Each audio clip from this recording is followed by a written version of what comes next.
Hi friends, நான் இன்றைக்கி என்ன செய்ய போகிறேன்னா எங்கள் தோட்டத்தில் வந்து சமைக்க போகிறேன். அதுக்கு வந்து சம்பா அரிசி சாப்பாடும் சிக்கன் குழம்பும் தேங்காய் பால் ஊற்றி செய்ய போகிறேன்.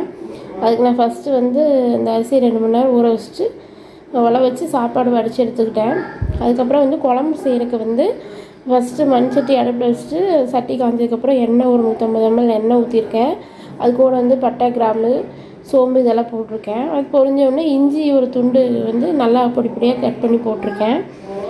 அது கூட வந்து சின்ன வெங்காயம் ஒரு 200 கிராம் நறுக்கி போட்டிருக்கேன். பெரிய வெங்காயம் வேணாலும் போட்டுக்கலாம், சின்ன வெங்காயம் போட்டால் டேஸ்ட் நல்லாயிருக்கும். அப்புறம் 3 பச்சை மிளகா, கொஞ்சம் கருவேப்பிலை போட்டிருக்கேன். அதுவும் ஓரளவுக்கு வதங்கினதுக்கப்புறம் இஞ்சி பூண்டு பேஸ்ட்டு போட்டிருக்கேன். ஒரு 1½ ஸ்பூன் இஞ்சி பூண்டு பேஸ்ட்டு போட்டிருக்கேன். இது நல்லா எண்ணெயில் வதக்கிக்கலாம்.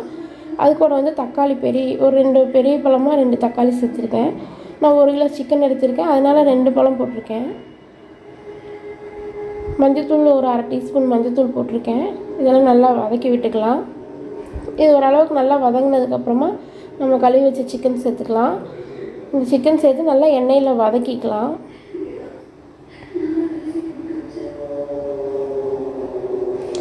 கறி நல்லா வதங்கி சுருண்டு வரைக்கும் கொஞ்சம் கல்லுப்பு சேர்த்துக்கிட்டேன். இப்போ அளவாக சேர்த்துருக்கேன். அதுக்கப்புறம் பின்னாடி பார்த்துட்டு போட்டுக்கலாம். அது கூட கொஞ்சம் மல்லித்தலையை போட்டு நல்லா வதக்கிக்கிறேன்.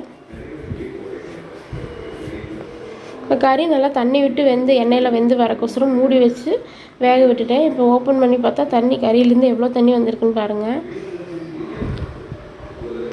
இதை நல்லா வதக்கி விட்டு வேக வச்சுக்கலாம். இது கூட வந்து நான் வீட்டில் அரைச்ச குழம்புத்தூள் 2 ஸ்பூன், மிளகாத்தூள் 1 ஸ்பூன், மல்லித்தூள் 1 ஸ்பூன் சேர்த்துருக்கேன். இதை போட்டு நல்லா எண்ணெயில் வதக்கிக்கலாம்.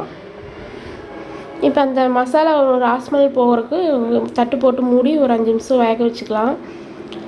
ஓரளவுக்கு எண்ணெய் பிரிஞ்சு வந்துருச்சு. கறி இப்போவே வந்து 60% பக்கம் வெந்துருச்சு. இப்போ வந்து தேங்காய் பால் இந்த கப்பில் நான் வந்து 1 கப்பு சேர்த்துருக்கேன். தேங்காய் பால் ஊற்றி நல்லா கலந்துக்கலாம். இப்போ தட்டு போட்டு மூடிடலாம்.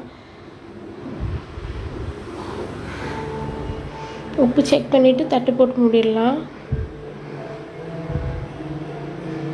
நல்லா வெந்துருச்சு, குழம்பு ரெடி ஆயிடுச்சு.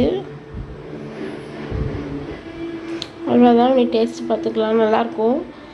இந்த மாதிரி செஞ்சு பாருங்கள், செமையாக இருக்கும், சூப்பராக இருக்கும் டேஸ்ட்டு.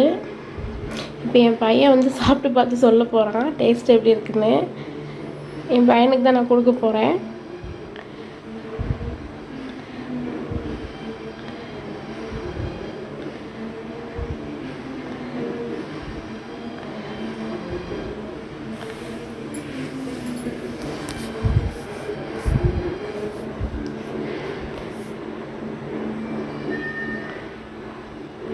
நல்லா இருக்கான்னு நான் கேட்குறேன். அவன் எப்படி கை காமிக்கிறான்னு பாருங்கள்.